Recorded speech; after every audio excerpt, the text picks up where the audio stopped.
Hello अन्यहास्यो नमस्कार। एक बार फिर आपका स्वागत है विंड्रीम में।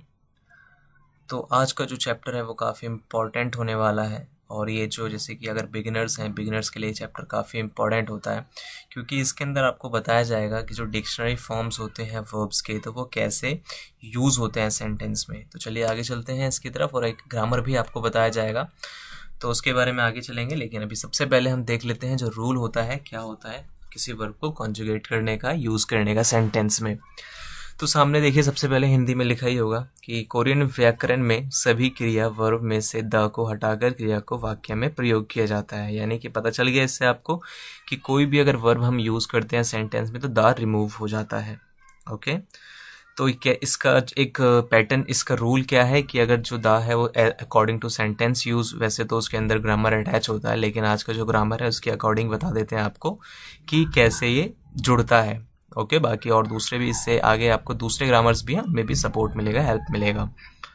तो इसके कुछ रूल्स होते हैं, तो वो किस प्रकार से रूल्स होते हैं ये देख लेते हैं पहले। कि यदि कोई भी वर्ब का अंत अगर आ और ओ के वॉवल से होता हो तो उसके अंदर जुड़ता है आयो, यानी कि उसके अंदर अटैच क्या हो जाएगा, आ, और यो अटैच होगा सिंपल टेंसेस में। जैसे अभी जो सिंपल सेंटेंसेस में अभी जो मैं आपको बता रहा हूँ, ये एक सिंपल सेंटेंस का ही होगा जो ग्रामर होगा। जैसे कि एक बार चेक कर उससे भी एक बार में देख लेते हैं।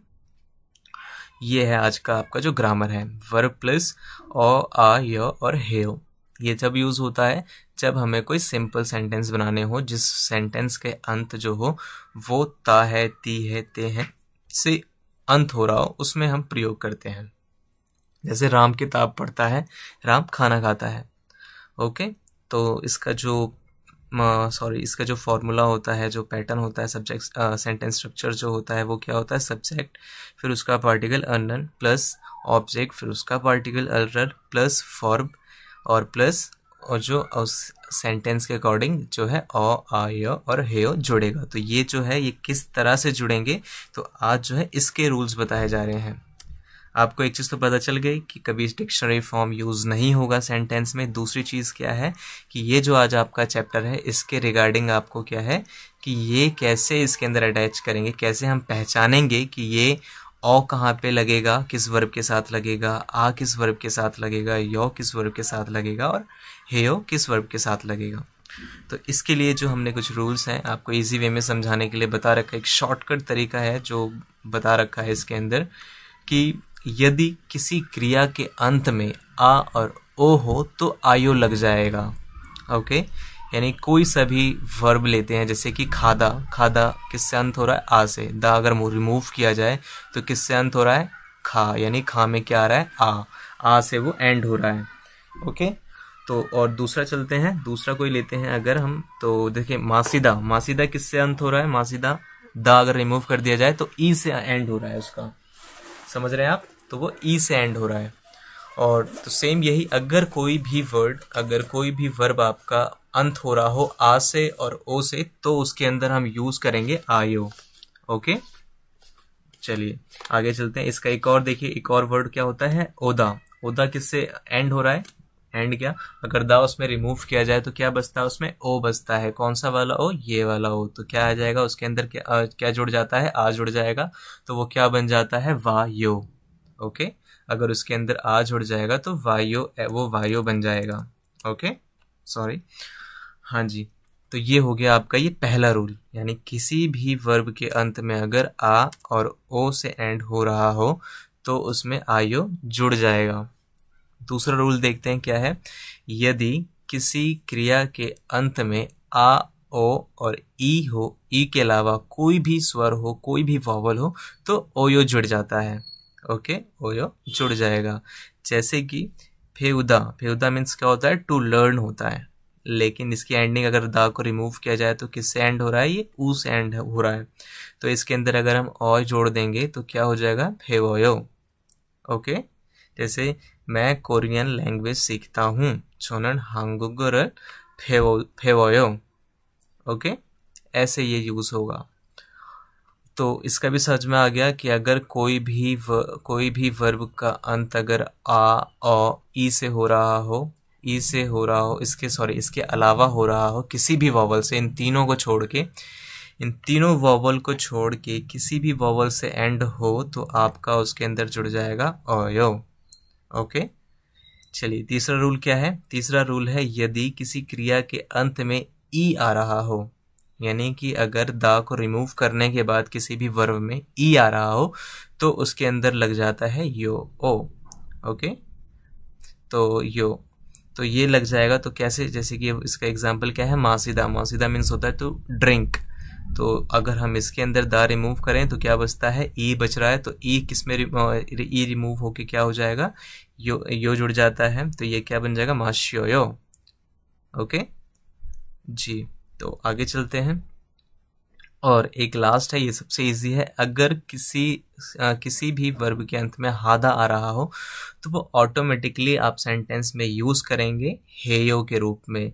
यानी कि अगर आप कुछ जो मतलब सेंटेंसेस होते हैं तो उसके अंदर हम यूज करेंगे हेयो। जैसे कि इसके अंदर मैंने आपको दिखा देता हूँ। इसके अंदर मैंने कुछ एग्जांपल्स में कुछ वर्ड्स हैं उसके रिगार्डिंग। ये देखिए, जैसे कि ये रहा खोम्बू हादा। खोम्बू हादा किस में कन्वर्ट हो जाएगा? खोम्बू हेयो में। उनदोंग हादा किस में कन्वर्ट हो जाएगा? उनदोंग हेयो में। ओके जी, तो आपसे बताना चाहूँगा, सॉरी गलत हो गया है यहाँ पे। तो ये किस में कन्वर्ट हो जाता है? उनदोंग हेयो में। ओके जी, चलिए बाकी दूसरा हम चलते हैं जी। तो आपके जो रूल्स हैं ये यहाँ पे एंड हो जाते हैं। ये आपका रूल्स जो है यहाँ पे खत्म होता है। ये 4 रूल्स जो हैं आपको याद रखने होंगे इस ग्रामर पैटर्न को समझने के लिए। ये जो ग्रामर पैटर्न है। ओके, चलिए बाकी चलते हैं इस ग्रामर पैटर्न के पास। तो ये जो ग्रामर पैटर्न है इसके अंदर क्या है कि ये हम तब यूज करते हैं जब कोई सेंटेंस ता है, ती है, ते हैं से एंड हो रहा हो, तब हम इसको यूज करते हैं। जैसे राम किताब पढ़ता है, राम खाना खाता है, राम जाता है, राम स्कूल जाता है, राम खेलता है। तो इस तरह के जो सेंटेंसेस होते हैं उस समय हम इसको यूज करते हैं। और इसका जो स्ट्रक्चर है यहाँ पे देखिए आपको बता ही दिया गया है स्ट्रक्चर कैसे यूज होगा। तो सब्जेक्ट अननोन पार्टिकल, फिर प्लस ऑब्जेक्ट, फिर उसका अल्टरल पार्टिकल, फिर प्लस वर्ब, और फिर उसके अकॉर्डिंग ये यहाँ पे यूज होंगे जो भी वर्ब उस सेंटेंस में है। तो यहाँ पे देखिए काफी अच्छा उदाहरण यहाँ पे लिखा हुआ है। जैसे राम किताब पढ़ता है, तो राम क्या हो गया? यहाँ पे सब्जेक्ट हो गया और इसका अननोन पार्टिकल लग जाएगा तो रामन हो जाएगा ये। फिर राम किताब पढ़ता है, तो किताब ऑब्जेक्ट है, तो किताब को कहते हैं छेग, और उसके साथ जो है पार्टिकल लग जाएगा अल। तो क्या हो जाएगा? राम, रामन, छेगल, और पढ़ना का होता है इक्ता। ओके, तो इक्ता किससे एंड हो रहा है जी? तो एकता में क्या है कि ये कुछ एक्सेप्शनल है। ये कुछ वर्ड एक्सेप्शनल होते हैं जिसके अंदर आपको क्या है ओ उसके अंदर यूज होता है। ओके, क्योंकि अगर देखा जाए तो एकता कैसे हम लिखते हैं एक बार मैं आपको वो बता देता हूँ। ये कुछ एक्सेप्शनल होते हैं कुछ वर्ड्स कोरियन में, तो ये लिखा जाता है बिल्कुल ऐसे। ओके, तो यहाँ पे क्या है, इस तरह के वर्ड्स में वो आपको अलग से याद करने पड़ेंगे। कुछ इस तरह से कुछ अलग से वर्ड्स होते हैं। तो इसके लिए आपको एक चार्ट दे दिया जाएगा, वो आपको अगली वीडियो में, दूसरी वीडियोस में आगे चल के अकॉर्डिंग टू सिचुएशन आपको दे दिया जाएगा। जब इसका ज़्यादा यूज़ लगेगा आपको तो उस समय दे दिया जाएगा। अभी क्या है कि बिगिनर्स लेवल पे हैं आप, तो बिगिनर्स लेवल की चीज़ें अभी ज़्यादा इंपॉर्टेंट है। ओके, तो यहाँ पे क्या हो जाएगा? ओयू जुड़ जाएगा। ओके, रामन छेगल इल गयो। ओके, तो ये ऐसे बन जाता है। राम खाना खाता है, तो राम खाना खाता है, इसका कैसे हो जाएगा? रामन खाना। अगर खाना को अगर इंग्लिश में कहे तो राम एट्स, तो इसमें क्या हो जाता है? राम एट्स के लिए रामन मोगयो। सिर्फ हम ये यूज करेंगे। मुग्धा में क्या यूज होता है? देखिए मुग्धा ये रहा, मुग्धा किससे एंड हो रहा है? ओ से एंड। मुग्धा में क्या आ रहा है? लास्ट वबल ओ आ रहा है, तो क्या हो जाएगा? ये मुग्धा, तो यानी मोगयो। ओके, रामन मोगयो, रामन खाना खाता है। खाना की जगह अगर हम देखें तो ब्रेकफास्ट खाता है, तो ब्रेकफास्ट खाता है तो इसके लिए आचमल कर देते हैं, आचमल कर सकते हैं कि रामन ब्रेकफास्ट खाता है, तो ब्रेकफास्ट करता है, तो उसमें कर सकते हैं। तो ये जो है आपका ये एक ग्रामर पैटर्न है। आशा करता हूँ समझ में आ रहा होगा। अगर कुछ समझ में ना आए तो एक बार आप कमेंट ज़रूर कर दीजिएगा, उसमें आपको अच्छे से समझा दिया जाएगा या फिर एक दूसरी वीडियो के साथ आपको बता दिया जाएगा।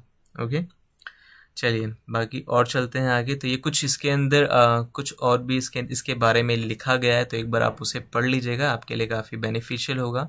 देखिए यहाँ पे जो है इसके बारे में बता रखा है किस तरह से चेंज हुआ है, ये कैसे आगे चल के क्या बना है, किस तरह से बना है। इंग्लिश स्टूडेंट्स के लिए आप ये भी पढ़ सकते हैं। ओके, इंग्लिश के लिए ये भी दिया हुआ, अगर आपको हिंदी समझ में ना आ रही हो कम्प्लीटली तो ये देखिए इंग्लिश के रूप में समझाया गया है। बाकी कुछ वर्ड्स हैं वो किस तरह से चेंज हुए हैं ये भी यहाँ पे शो हो रखे हैं। मोगदा कैसे मोगयो हो गया, खादा कैसे खायो हो गया, ओदा कैसे वायो हो गया। ओके जी, तो ये जो वीडियो है देखिए इसके अंदर दो चीज़ें आज आपको बता दी गई है कि कभी भी डिक्शनरी फॉर्म यूज़ नहीं होता है सेंटेंस में लिखते टाइम।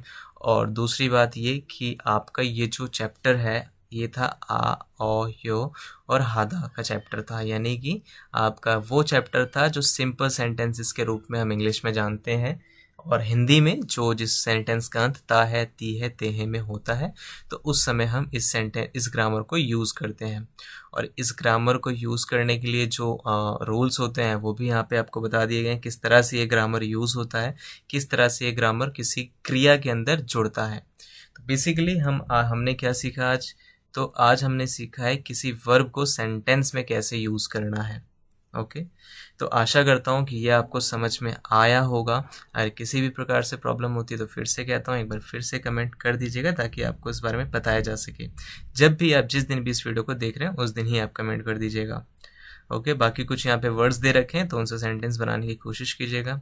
और प्लीज़ आप अपने दोस्तों के साथ प्लीज़ इस वीडियो को शेयर कीजिए, लाइक कीजिए, कमेंट कीजिए और सब्सक्राइब भी ज़रूर कीजिएगा। ओके, तो चलिए फिर नेक्स्ट वीडियो में दोबारा आपसे मुलाकात होगी एक नए वीडियो के साथ। आज के लिए बस इतना ही। खमसा हमनिदा, थैंक यू।